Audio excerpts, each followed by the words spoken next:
औज़ुबिल्लाहिमिनश्शैतानिर्रजीम बिस्मिल्लाहिर्रहमानिर्रहीम। ये जैसे कि मैंने आप लोगों को शुरू में बताता था कि ये मैं स्किप करा देता हूँ, लेकिन फिर भी एक बार पढ़ लेते हैं। जो ओल्डर वंस हमारे पास पेरेंट्स होते हैं, जो न्यूली आ जाते हैं, उनको हम प्रोजेनी कहते हैं। जो लिविंग प्रोड्यूस करते हैं अपने काइंड के और ज़्यादा, उनको हम उस प्रोसेस को हम रिप्रोडक्शन कहते हैं। जो आसेक्सुअल मीन्स से हो, जैसे कि एक पेरेंट हो या सेक्सुअल रिप्रोडक्शन के लिए इंटरनल फर्टिलाइजेशन ना हो, बाहरी सारे फर्टिलाइजेशन हो जाए, स्पोर्ट्स वगैरह से हम चीज़ों को मतलब और चीज़ें पैदा कर लें, जिसकी आलू है हमारे पास, ये चीज़ें हैं, तो ये आसेक्सुअल रिप्रोडक्शन करते हैं। और सेक्सुअल, जिसके अंदर हमारे पास गैमेट्स होते हैं, दो इसके अंदर लिविंग ऑर्गेनिजम्स का होना ज़रूरी है, एक मेल एक फीमेल का, और फिर मेल गैमेट और फीमेल गैमेट मिलते हैं, फिर अंडर को डायगॉट जाते हैं। उसके लिए हम पूरा वो पढ़ेंगे अपना डेवलपमेंट एंड एजिंग। तो हम अब यहाँ से स्टार्ट कर लेते हैं अपने चैप्टर को।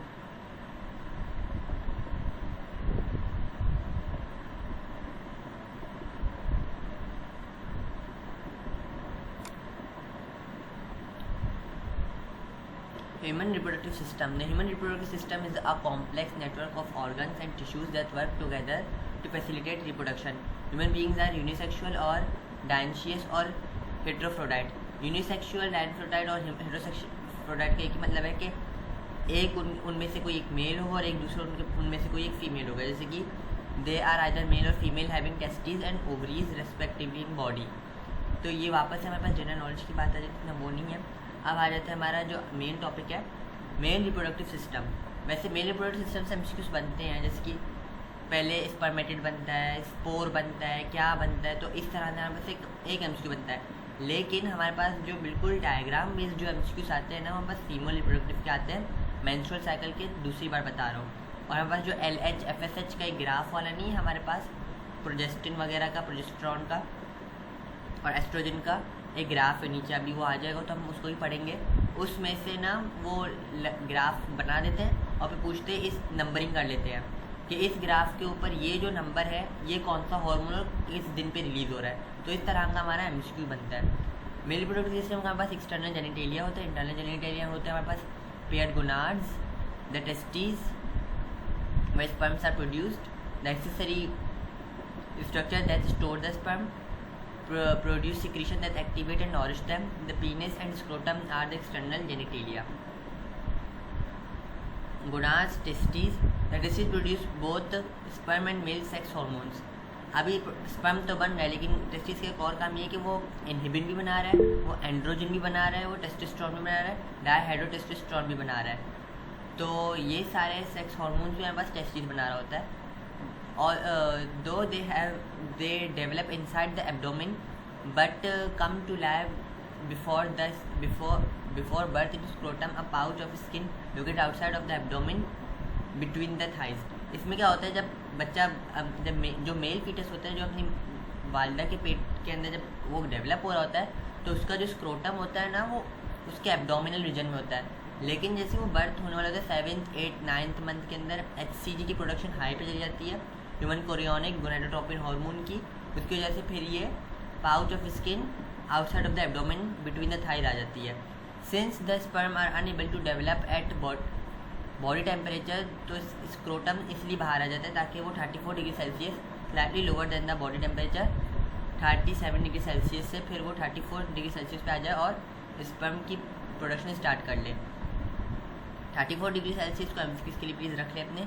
The testis is composed of lobules which contain tightly coiled seminiferous tubules which make most of each testis. The Sertoli cells in the tubules responsible for the production of sperm. Process of sperm production is called spermatogenesis. Production of sperm को हम क्या कहते हैं, spermatogenesis। जो हमारे पास easy MCQs आते हैं वो इस तरह के, spermatogenesis क्या प्रोसेस है या इसका क्या होता है, स्पर्मेटोलाइसिस क्या होता है, जेनेसिस लाइसिस वगैरह से आप लोग कन्फर्म वो करते हैं। अभी एक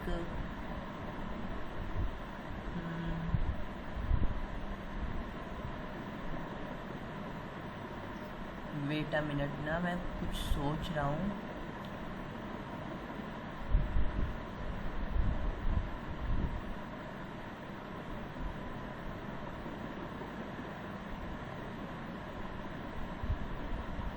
हाँ, तो हमारे पास एक MCQ बनता है, उसके लिए एक न्यूमोनिक अपने पास लिख लें, 7 अप। 7 अप तो आप लोगों को पता है ना, कोल्ड ड्रिंक हम वो पीते हैं। 7 अप अगर आप लोग लिख लेंगे तो आप लोग बता दीजिएगा। वैसे ही मुझे पता है आप लोगों को न्यूमोनिक का पता होगा, अगर पता है पहले से तो अच्छी बात है, अगर नहीं पता है तो पता है सबको, वापस से थम्स अप सेंड कर दें। 7 अप वाला किसी को अगर पता है, या यस या नो लिख दें, कुछ तो लिखें। अच्छा, नबिहा को नहीं पता, और बाकी चलिए ठीक है, अपने पास फिर नो लिख, और नो के 7 अप लिख दें। लिख लेंगे तो थम्स अप सेंड कर दीजिएगा, ठीक है। तो एस फॉर सेमिनिफेरस टिब्यूल, सबसे पहला जो नहीं हमारे पास सीक्वेंस चल रहा होता है, तो हम उस सीक्वेंस को अपने पास एक चार्ट की फॉर्म में लिख लेते हैं, न्यूमोनिक की फॉर्म में, ताकि हमें आसानी हो। सेमिनिफेरस टिब्यूल सबसे पहले जो हमारे पास एस है ना 7 अप का, तो सेमिनिफेरस टिब्यूल लिख लेंगे तो बता दीजिएगा। उसके बाद हमारे पास ई आर, उसका है एपिडाइडिमस। जब वो लिख देंगे तो फिर भी मुझे थम्स अप सेंड कर दीजिएगा।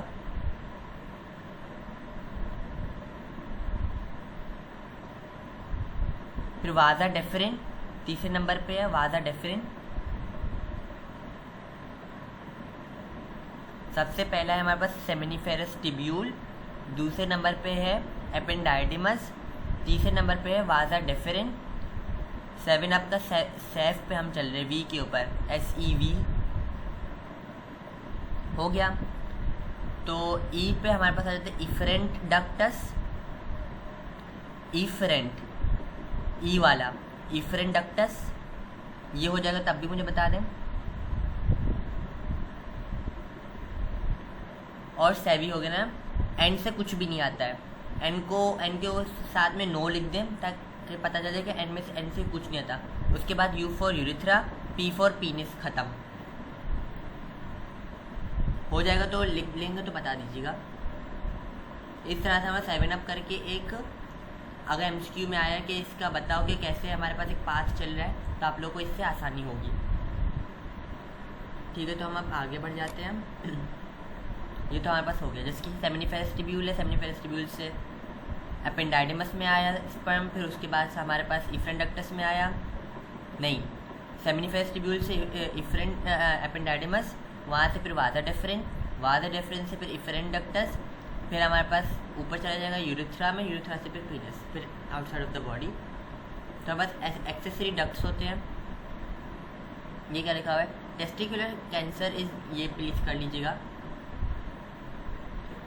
is the most common type of cancer in young male between 15 to 34, but it has a high cure rate with early treatment. तो हमारे पास स्पर्म सेल्स एक्सेसरी डक्ट्स के अंदर कार्य करते हैं कि उनके साथ कौन से काम करते हैं। एक होते हैं मेन डक्ट, एक होता है एक्सेसरी डक्ट जो मिला के काम करा रहे होते हैं। तो sperm cells move towards epididymis through the rete testis after being produced in the, यहाँ तक कर लेंगे, produced in the seminiferous tubules, the epididymis and epin होता है, वैसे एपी लिखा हुआ है, epididymis and retestes are connected by a network of tubes known as efferent ducts।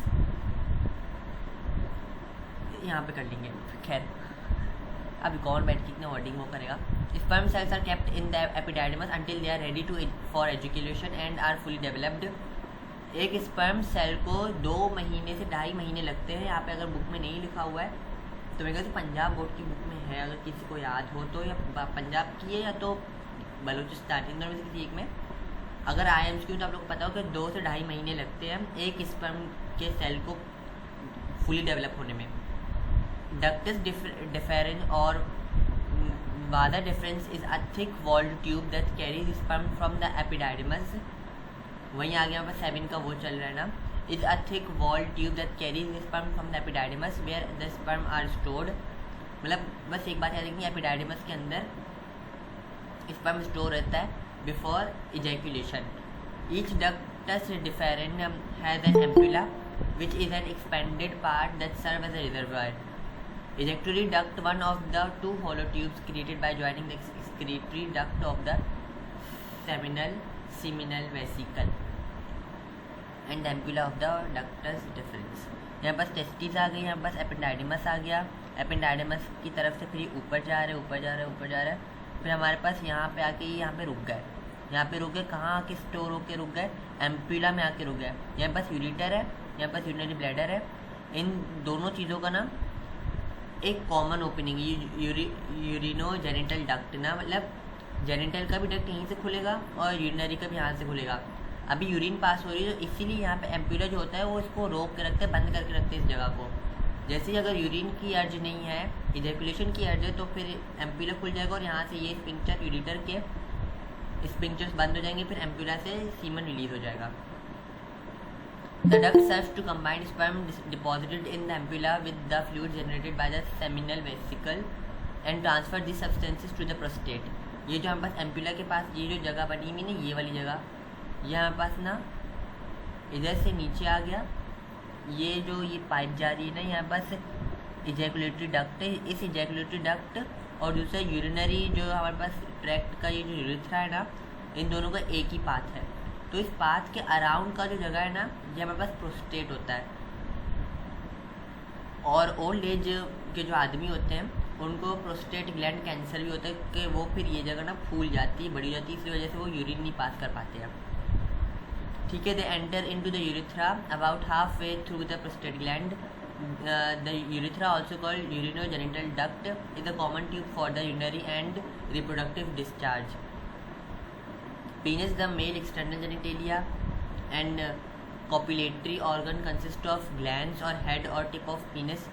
ये रहा हमारे पास, ये MCQ में नहीं आएगा, इसको भूल जाए। The glands is very sensitive and contain the opening of the urethra. Opening of urethra हमारे पास glands होती है। Some men a fold of skin that called the foreskin may cover the gland shaft, cover layers of erectile tissues. Root is where the penis attached to the pelvic area. ये हमारे पास ये root of पीनस है जो कि pelvic area के साथ attach है। और यहाँ पे ऐसा क्या है जो पढ़ने के लायक है? Scrotum the male external genitalia like penis, it protects the testis and keep them at a temperature several degrees below the normal body temperature. Each ejaculation of human male, इसको प्लीज रखिएगा अपने पास, average between 2 and 5 ml। Normally it contains 200 to 300 million sperms. अगर 200 से कम हो गया या 150 million से कम हो गया तो फिर हमारे पास प्रॉब्लम्स आ जाती है। वो हम पढ़ लेंगे क्यों, किस रीज़न की वजह से 150 से बिलो चला जाता है। अभी हम इतना लंबा नहीं जाएंगे ना। 3 सेट्स ऑफ एक्सेसरी हमारे पास आ जाते हैं, the seminal vesicles, prostate and bulbourethral. अभी ये हमारे पास MCQ वाला पार्ट आ गया। A pair of seminal vesicle contribute about 60% of the total volume of semen. जो हमारे पास स्पर्म होते हैं, स्पर्म अलग चीज़ है, सीमन अलग चीज़ है। अभी से बता रहा हूँ, पेपर में गलती मत कीजिएगा। स्पर्म से पहले सीमन बॉडी से बाहर निकलता है, क्योंकि जो यूरिनरी ट्रैक्ट होता है ना वो एसिडिक pH पे है, उसको बेसिक करना पड़ता है। तो सीमन है ना, तो वो पूरे यूरिनरी ट्रैक्ट को पहले अल्कलाइन कर देती है, एसिडिक टू अल्कलाइन कर देती है। तो हमारे पास सेमिनल वेसिकल्स का काम ये है। The prostate gland is the largest of the semen producing glands. हमारे पास जो स्पर्म है वो तो टेस्टिस में बन रहा है, लेकिन सीमेन कहाँ बन रहा है? प्रोस्टेट ग्लैंड और सेमिनल वेसिकल्स में। ठीक है, ये दोनों अलग अलग चीज़ें हैं, एक चीज़ नहीं है। It secretes it's product directly into the urethra. ये अपने प्रोडक्ट्स को सीधा यूरिथ्रा में भेज देती है कि यूरिथ्रा पूरा साफ सुथरा हो जाए। The bulbourethral glands are a pair of small glands along the urethra below the prostate. Before education they secrete clear mucus that introduces any acidic urine. वैसे सबका यही काम है। वैसे बल्बोयूरेथ्रल हेड का एक और काम भी है कि वो फ्रक्टोज ऐड करवा देता है, क्योंकि जो मेल रिप्रोडक्टिव जो वो स्पर्म है उसको फीमेल बॉडी के अंदर ट्रैवल करने के लिए ना एनर्जी चाहिए, तो वो एनर्जी उसको फ्रक्टोज देता है। क्योंकि फ्रक्टोज हमारे पास एक मोनोसेक्राइड है और फिर मोनोसेक्राइड जल्दी से ब्रेक डाउन हो जाता है। अभी यहाँ पे इसकी एक ये बनी हुई है, ये हमारे पास MCQ का पार्ट आ गया। Testis produce sperm and sex hormones. Epididymis यहाँ पर site of maturation and storage of sperm. Rather different conduct and store sperm. Seminal vesicles add fluid to semen. Prostate gland add fluid to semen. देखा, यही दोनों का एक ही काम है। Urethra conducts sperm and urine। और बल्बोयूरेथ्रा में नहीं, पहले ही बोला कि तीनों का एक ही काम है, तीनों का एक ही काम है, add fluid to semen। लेकिन एक चीज़ है यहाँ पे कि बल्बोयूरेथ्रोन हमारे पास फ्रक्टोज वगैरह यहाँ से हमारे पास बहुत सारी चीज़ें ऐड हो रही होती है, जैसे कैल्शियम वगैरह भी है, तो ये बाकी चीज़ें यहाँ से ऐड होती हैं हमारे पास। स्पर्मेटोजेनेसिस, प्रोसेस ऑफ स्पर्म, ये तो हमने पढ़ लिया ना। It takes place within the seminiferous tubules found within the testis, let's explore blah blah blah. जो जर्नी होती है वो अनडिफरेंशिएटेड जर्म सेल से शुरू होती है, स्पर्मेटोगोनिया 2n है, और हमें क्या चाहिए, एक सिंगल एन चाहिए हमारे पास। दी सेल्स अंडरगो माइटोसिस, माइटोसिस की तरफ चल जाते हैं और फिर 2 आइडेंटिकल ट्विंस डॉटर सेल्स बना देते हैं, ensuring a continuous supply of cells for future development. Spermatogonia triggered by hormonal signals transform into, अभी स्पर्मेटोगोनिया है वो किस में ट्रांसफर हो जाएगा, प्राइमरी स्पर्मेटोसाइट्स में, जो कि अभी भी 2n पे चल रहा है। During this phase each primary spermatocyte undergo DNA replication, DNA replicate होगा, ट्रांसक्राइब नहीं होगा, रिप्लिकेट होगा। ट्रांसक्राइब मतलब उसको हम आरएनए बना रहे हैं, डीएनए रिप्लिकेट मतलब जो ओरिजिनल डीएनए उसका बस एक रिप्लिका बना रहे हैं, resulting in 2 identical sets of chromosomes. Meiosis 1 में हमारे पास क्या होता है, और मियोसिस 1 अच्छा वो तो फीमेल बॉडी का है तो उसको हम अलग से पढ़ लेंगे। The critical phase involves the division of primary spermatocyte into secondary spermatocyte. Primary secondary बना तो वो 2 से सिंगल हो गया।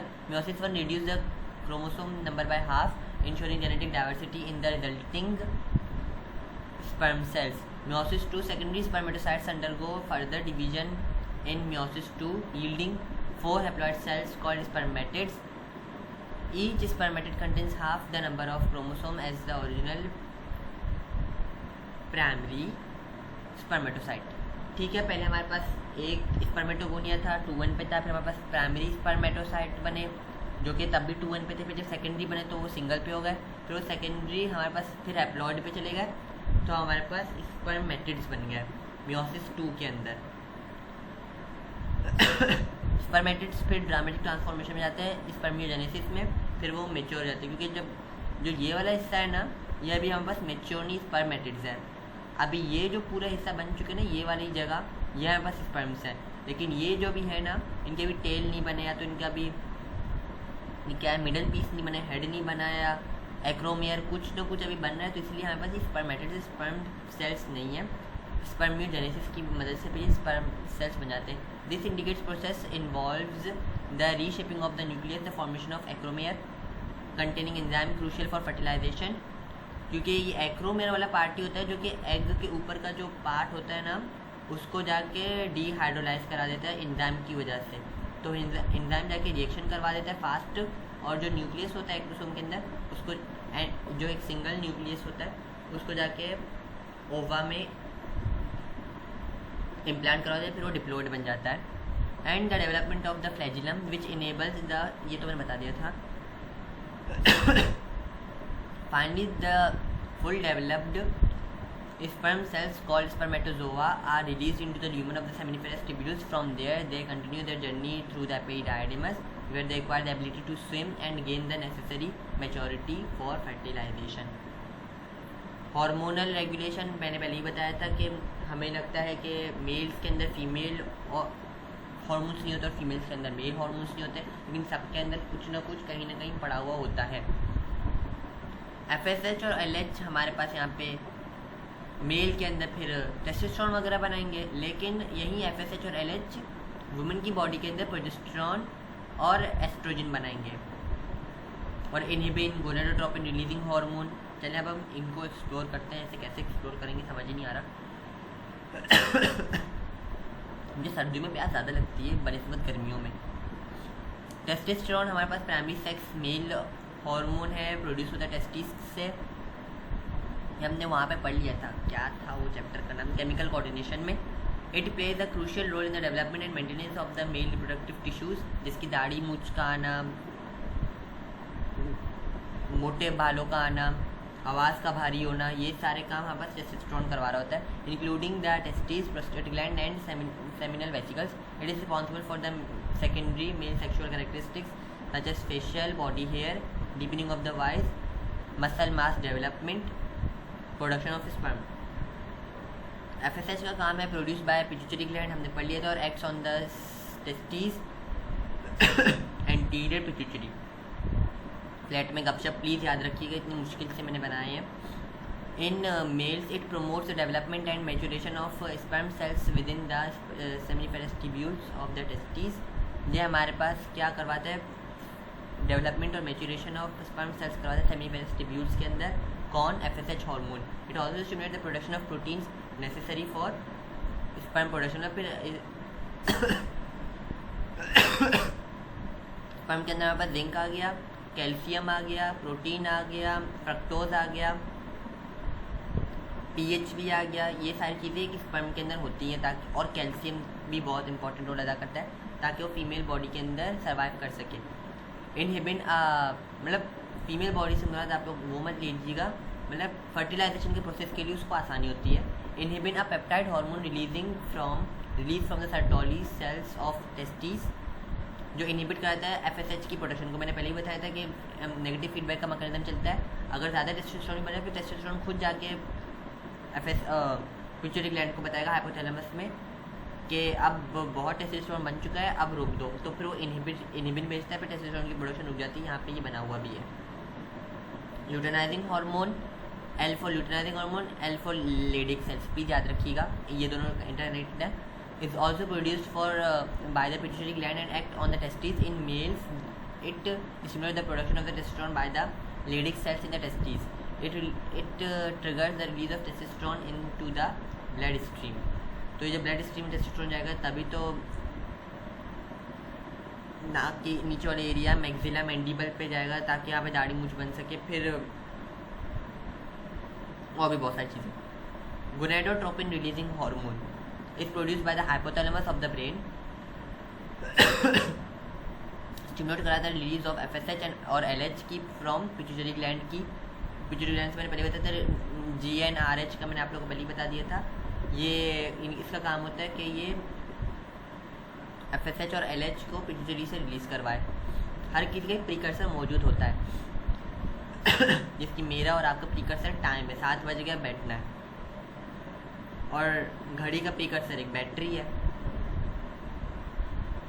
GnRH secretion is regulated by the negative feedback loop where low levels of testosterone stimulate the release of GnRH, leading to increased production of FSH and LH, which in turn stimulates testosterone production. As testosterone level rise, फिर inhibit हो जाता है, फिर decrease हो जाता है level of FSH और LH की production में।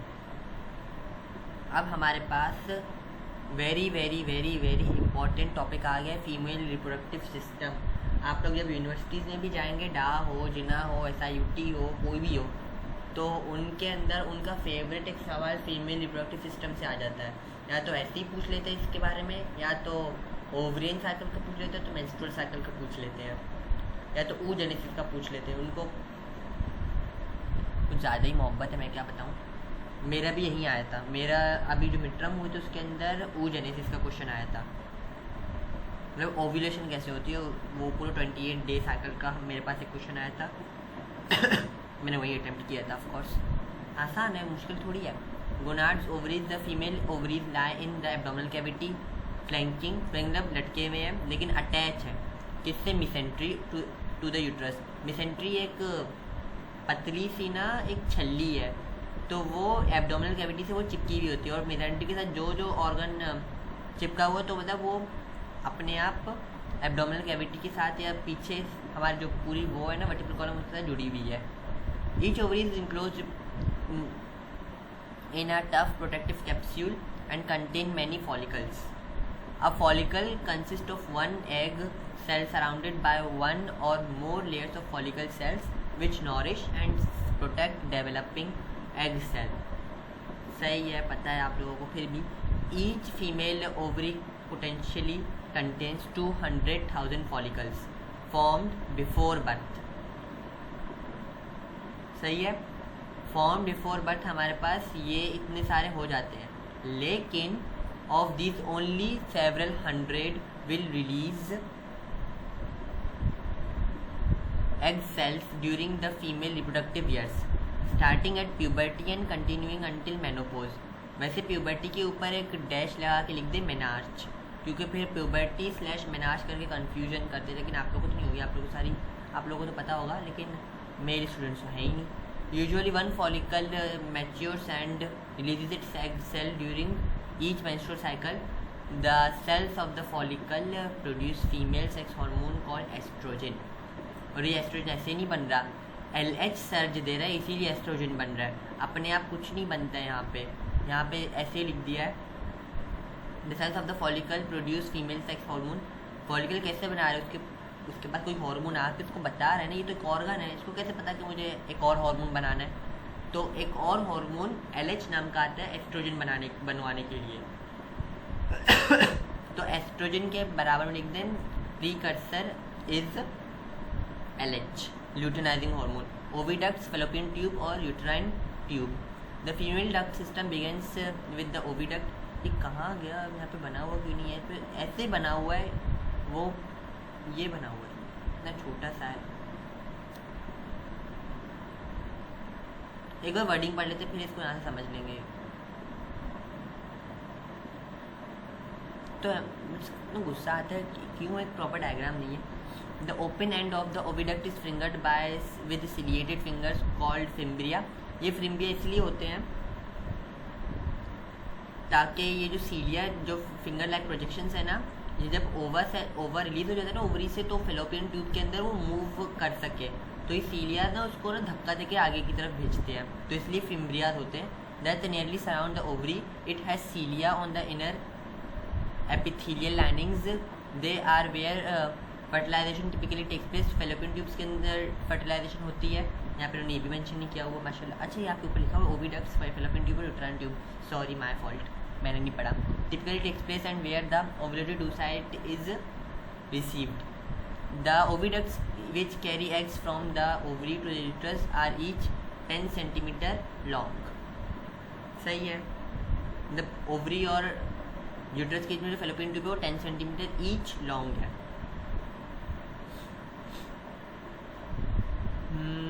यूट्रस हमारे पास आ जाता है। यूट्रस और womb is a muscular organ that with an inverted, मतलब एक पेयर है ना हमारे पास, नाशपाती को उल्टा करके रख दें तो inverted pair form that lies between the bladder and the rectum, मतलब ब्लैडर आगे की तरफ, रेक्टम पीछे की तरफ।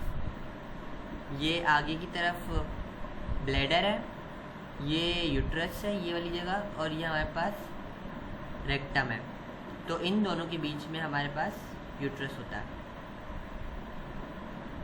आप लोग जब SIUT में आएंगे तो आप लोग को ये पढ़ाने वाला भी एक मेल डॉक्टर ही होगा, तो खैर क्या फ़र्क है, हम मेडिकल वाले हैं, उससे कोई वो नहीं होता। क्या हो गया, कहाँ पे गए थे, हाँ ये रहे यूट्रस पे, यहाँ तक पढ़ लिया। The uterus has 3 main regions, the fundus, the body and the cervix. Fundus ऊपर वाली जगह है, बॉडी ये बीच वाली जगह है, सर्विक्स हमारे पास ये जो यहाँ पे जो ओपनिंग है ना, यहाँ की बिल्कुल छोटी सी ओपनिंग होती है, बिल्कुल माइनर सी, तो यहाँ से हमारे पास ये सर्विक्स होता है। 3 पार्ट हो गए। The body, the main portion of the uterus start below the level of the fallopian tube and continues downward and the uterine walls and cavity starts to narrow, मतलब छोटी होने शुरू हो जाती है।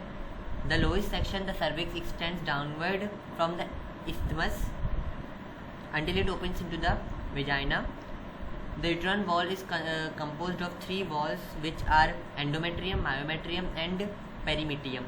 Perimetrium मतलब outside, endo मतलब inside और myo मतलब बीच में। The endometrium is the inner epithelial layer along with its mucous membrane. It is richly supplied with blood vessels. ये richly blood vessels का तब सप्लाई होती है जब ओवरियन साइकिल चल रहा होता है। मेंस्ट्रुअल साइकिल के वक्त ये फिर टूटना शुरू हो जाती है। The myometrium is the middle muscular layer of the uterine wall और पेरीमेट्रियम आउटर मोस्ट होती है यूट्रस के अंदर। The cervix is a narrow opening provides passage between the vaginal cavity and uterine cavity. मतलब ये यूट्राइन कैविटी, ये vaginal cavity, इन दोनों के बीच में एक पैसेज कन्वर्ट करती है, हमारे पास से होती है यूट्राइन, क्या होती है, सर्विक्स होती है। कहाँ गया वेजाइना, ये सही है।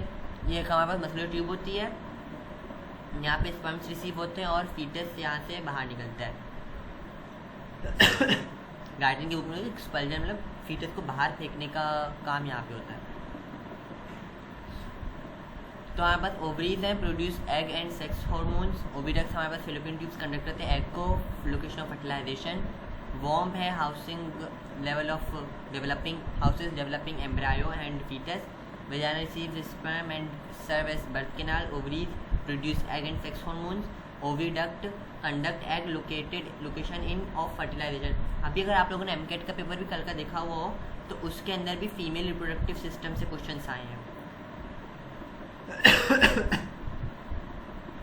ये हमारे पास मेन चीज़ आ गई। तो ओवरियन साइकिल यहाँ से अब हमारे थोड़ा सही से पढ़ना स्टार्ट करना है। Human females do not undergo a seasonal stress cycle as lower mammals do like goats वगैरह। इनका सीजनल होता है, मतलब ये एक सीज़न के हिसाब से करते हैं ज़्यादा। वैसे इनका हर जो लोअर मैमल्स भी तो उनके भी हर महीने होते हैं, लेकिन उनका ओवरियन साइकिल के पीछे मेंस्ट्रुअल साइकिल एक साथ चल नहीं रहा होता है, तो इसलिए वो थोड़ा डिफरेंट होते हैं। Instead one egg is release from an ovary once about every 28 days.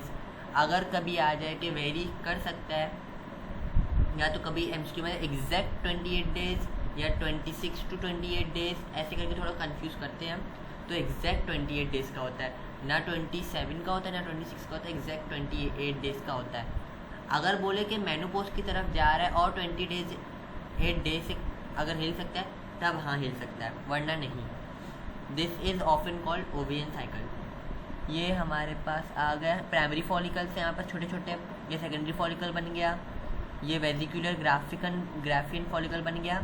Graafian follicle के अंदर हमारे पास क्या है, सेकेंडरी oocyte है। ये हमारा secondary oocyte, ovulation oocyte is released. ये आ गया। ये oocyte हमारे पास जो बन के तैयार हो चुका है, एग जिसको हम कहते हैं। ये जो ऊपर आप लोग ये डॉट डॉट वाला एक फूल की तरह जो आप देख रहे हैं ना, इस जगह को तबाह करने के लिए या तो इस जगह को तोड़ने के लिए एक्रोमेयर के ऊपर एंजाइम्स होते हैं। फिर ये जगह जब टूट जाती है, फिर जो न्यूक्लियस होता है एक्रोमेयर के अंदर का, वो अंदर चला जाता है oocyte के पास। मतलब जो असली मेन एग है तो इसके अंदर है। तो ये एक बात होगी यहाँ पे। अभी जो रप्चर्ड ग्राफियन फॉलिकल है तो हमारे पास कॉर्पस ल्यूटियम बन जाता है। कॉर्पस ल्यूटियम फिर हमारे पास वापस से एस्ट्रोजन रिलीज करवाता है।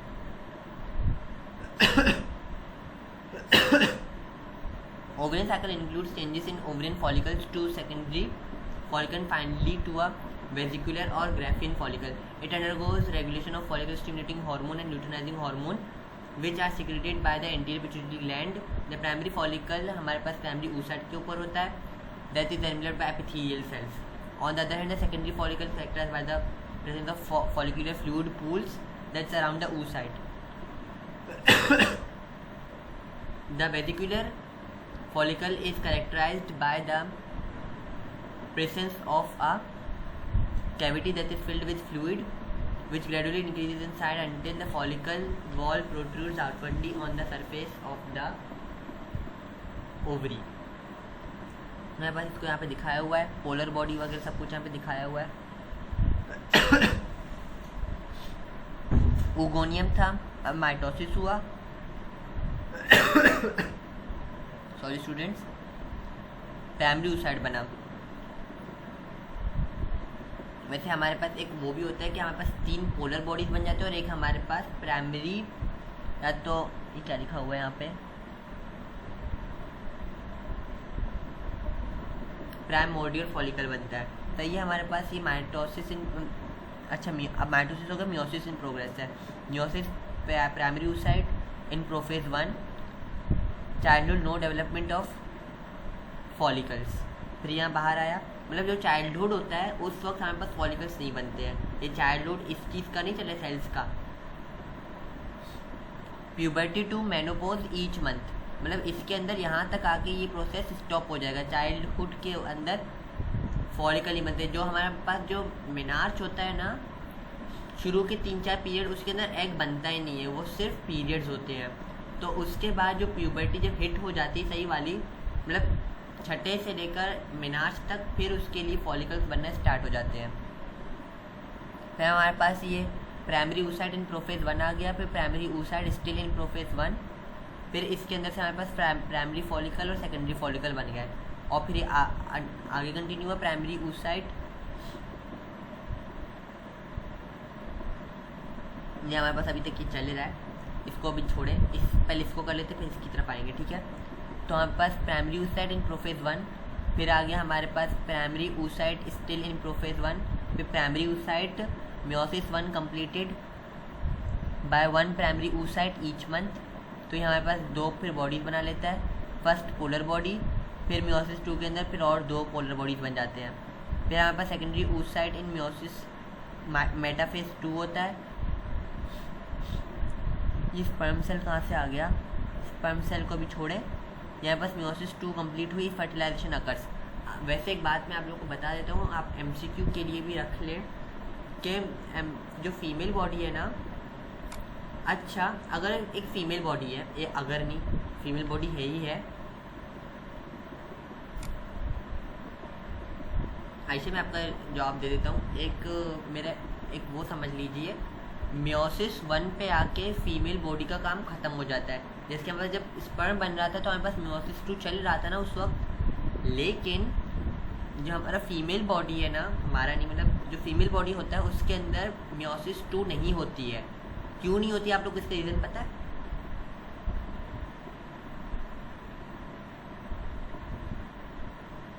नहीं पता है तो कोई बात नहीं, मैं बता देता हूँ। इसलिए नहीं होती, अगर कोई बता रहे तो स्टॉप करके मुझे बोल दे कि स्टॉप मैं बता रही हूँ, मुझे आता है, या तो लानत भेज दे ताकि मुझे पता चल जाए कि किसी को आता है, कोई टाइपिंग कर रहा है। लानत का मतलब वो स्टॉप वाला, कोई ये नहीं जान के मुझे लानत भेज रहा है। तो यहाँ पे तो माशाल्लाह सब म्यूट बैठे हुए हैं, क्यों बैठे हुए हैं मुझे समझ नहीं आ रहा।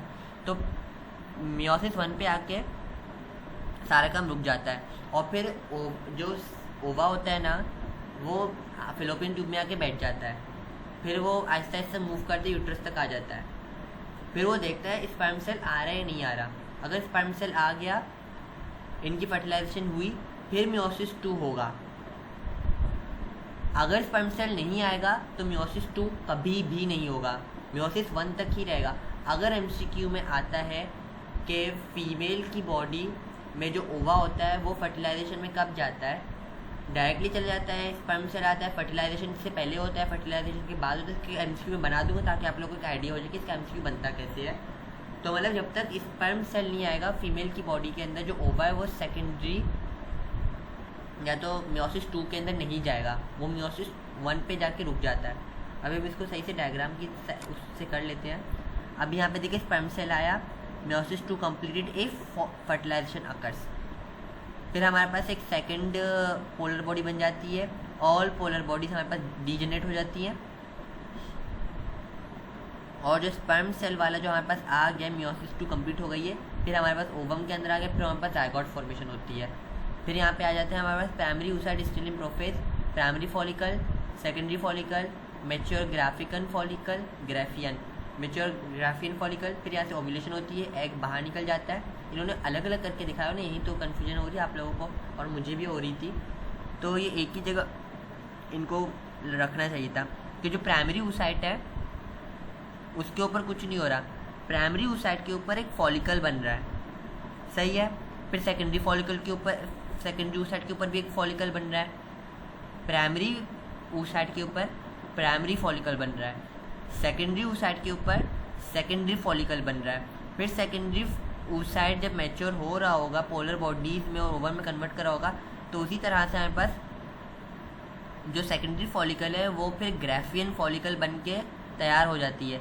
फिर ग्राफियन फॉलिकल रप्चर हो जाती है, फिर उसके अंदर से जो ओवम है, ये रहा हमारा ओवम, तो ओवम है यहाँ से ये निकल के चला जाता है, और जो हमारा ग्राफियन फॉलिकल है वो कॉर्पस ल्यूटियम की शक्ल ले लेता है।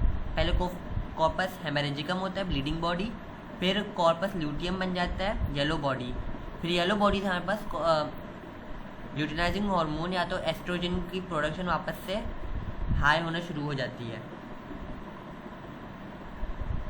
तो हमारे पास ये नज़दीक सही था। oogenesis, it is the process of cell division by which ova, egg are formed from germ cells present in the female gonads, the ovaries. Germ cells in ovary divide mitotically to form oogonia 2n, which develop into primary oocyte 2n. The later undergo first meiotic division to form two unequal cells, a larger secondary oocyte and a smaller polar body. सही है. The expulsion of secondary oocyte occurs simultaneously with ovulation, which is triggered by the rupture of Graafian follicle release of the secondary oocyte. मतलब secondary oocyte कहाँ से निकल रहा है? Graafian follicle के अंदर से निकल रहा है. वहाँ पे अलग अलग करके दिखाए होते, इसलिए कन्फ्यूजन बढ़ रही थी. The Graafian follicle undergoes transformation into a glandular tissue known as corpus luteum. सही है. ग्लैंडुलर जो ग्राफिन फॉलिकल है वो ट्रांसफॉर्मेशन होकर ग्लैंडुलर टिश्यू बन जाता है, जहाँ पास कॉर्पस ल्यूटियम होता है. After ovulation secondary oocyte travels to the oviduct aka fallopian tube.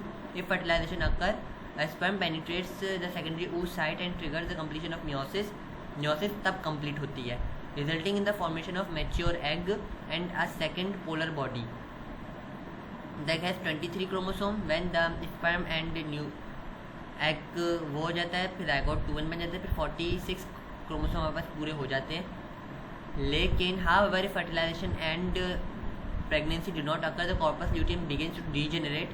फिर कॉर्पस ल्यूटियम हमारे पास कॉर्पस एल्बिकन बन जाता है, फिर वो डीजेनरेट होना शुरू हो जाता है. The uterine cycle influenced by the hormones estrogen progesterone involves a series of cyclic changes in the endometrium of the uterus. In the first phase days 1 to 5 low hormone leads to the, मतलब अब ये एक cycle complete हो चुकी है, fertilisation नहीं हुई, तो अब हम नए सिरे से स्टार्ट कर रहे हैं. अब फर्टिलाइजेशन नहीं हुई है तो डे 1 to day 5 पे हमारे पास क्या होगा? एंडोमेट्रियम है वो शेड होना शुरू हो जाएगा 5 दिन तक, वैसे 6 और 7 दिन तक चला जाता है. Low hormone leads to the shedding of the endometrium resulting in menstrual bleeding. From days 6 to 13 higher oestrogen levels stimulate the growth of endometrium in the proliferative phase. फिर हायर जो एस्ट्रोजन लेवल्स होते हैं वो endometrium की growth को वापस शुरुआत करवाते हैं और ओव्यूलेशन को भी शुरू करवा देते हैं. क्योंकि एस्ट्रोजन का लेवल बढ़ रहा है, उसके साथ साथ हमारा प्रोजेस्टेरॉन का लेवल भी बढ़ रहा है. लेकिन यहाँ पे प्रोजेस्टेरॉन का यहाँ पे जिक्र सही से नहीं किया हुआ इन्होंने. एस्ट्रोजन प्रोजेस्टेरॉन दोनों एक साथ काम कर रहे हैं, और एस्ट्रोजन हमारे पास अगर ये काम करे तो एस्ट्रोजन हमारे पास दूसरा काम ये करेगा कि oogenesis में हमारे पास काम करवा रहा है हमारे पास. तो higher levels of stimulate the in proliferative phase. Ovulation typically occurs on the day 14 के ऊपर 24 घंटे के अंदर ओव्यूलेशन हो जाती है. मतलब ग्राफियन फॉलिकल रप्चर होके ओवा को बाहर निकाल देता है. From days 15 to 28 increase progesterone form the corpus luteum causes the endometrium to thicken and mature in the secondary phase, secretory phase. 3 phase होता है हमारे पास. एक होता है मेंस्ट्रुअल फेज, दूसरा होता है हमारे पास प्रोलिफरेटिव फेज, और तीसरा होता है सिक्रीटरी फेज. सिक्रीटरी फेज के अंदर क्या है? Preparing for potential implantation. क्योंकि हमारे पास 3 महीने तक, जब तक प्लेसेंटा नहीं बन रहा होता है, 3 महीने तक एंडोमेट्रियम से ही सारा फूड बेबी को, फीटस को सप्लाई हो रहा है. If pregnancy doesn't occur, hormone levels वापस से डिक्रीज हो जाते हैं, leading to the breakdown and shedding of the endometrium during menstruation. Follicular phase के अंदर FSH follicle maturation estrogen. Menstruation day 1 to 5 तक होगी, एंडोमेट्रियम ब्रेक होगी. इसके अंदर बस इतना याद रखें कि फॉलिकुलर फेज के अंदर हमारे पास क्या हो रहा है कि हमारे पास जितने भी हार्मोन्स हैं वो बस गिर रहे हैं. बस ये याद रखिए, एस्ट्रोजन भी गिर रहा है, प्रोजेस्टेरॉन भी गिर रहा है, सब कुछ गिर रहा है. डे 1 to है. अच्छा, ये मेंस्ट्रुएशन की बात कर रहा हूँ. मेंस्ट्रुएशन डेज के अंदर यहाँ पे अलग अलग क्यों दिखाया हुआ है? फिर मेंस्ट्रुएशन डेज के अंदर सारा जो हमारे पास प्रोजेस्टेरॉन, एस्ट्रोजन वगैरह सब कुछ नीचे गिर रहा है, तो एंडोमेट्रियम ब्रेकडाउन हो रही है. फॉलिकुलर फेज के अंदर 1 to 13 डेज फॉलिकल हमारे पास मेच्योर हो रहा है एस्ट्रोजन की रिलीज की वजह से. मतलब एस्ट्रोजन रिलीज हो रहा है, तो इसीलिए हमारे पास जो एंडोमेट्रियम है वो मोटी हो रही है डे 1 to 13 तक. फिर हमारे पास LH का स्पाइक होता है डे 14 पे. डे 14 पे कुछ लोग बोलते हैं, मुझे नहीं पता, मेरी टीचर बोलती हैं, वो PhD कर रही है डाउ से न्यूरोफिजियोलॉजी में, तो उनका कहना है कि डे 14 के ऊपर जो एक खातून होती है बहुत ज़्यादा खूबसूरत हो जाती है, क्योंकि LH उसकी बॉडी के अंदर बहुत ज़्यादा बन रहा है। और फिर हमारी क्लास लड़कियाँ हों मीन्स यह सही बात है, इतनी लंबी करने की वजह से इस छोटी सी बात की ज़रूरत थी नहीं। अभी मैं क्या कहूँ उनको। Proliferative phase days 6 to 13 endometrium rebuilt हो जाता है, 6 to 13 पे एंडोमेट्रियम वापस से बन रहा है। ल्यूटियल फेज डेज हमारे पास 15 to 28 चल रहा है। LH चल रहा है, हम LH बढ़ रहा है कॉर्पस ल्यूटियम की वजह से, हमारे पास LH की वजह से एस्ट्रोजन बढ़ रहा है, कॉर्पस ल्यूटियम की वजह से भी एस्ट्रोजन बढ़ रहा है, और हमारे पास प्रोजेस्टेरॉन भी रिलीज हो रहा है। ये सिक्रेटरी फेज हमारे पास डे 15 to 28 होते हैं, एंडोमेट्रियम थिक हो जाता है और ग्लैंड हमारे पास सिक्रेटरी हो जाते हैं। ग्लैंड कौन से पिट्यूटरी सिक्रेटरी हो जाते हैं, कॉर्पस ल्यूटियम हमारे पास सिक्रेटरी हो जाता है। अच्छा स्टूडेंट्स, हमारे पास 8 बजने में 1 मिनट है, तो आप लोगों को मेंस्ट्रुअल साइकिल आज पढ़नी है या कल पढ़नी है?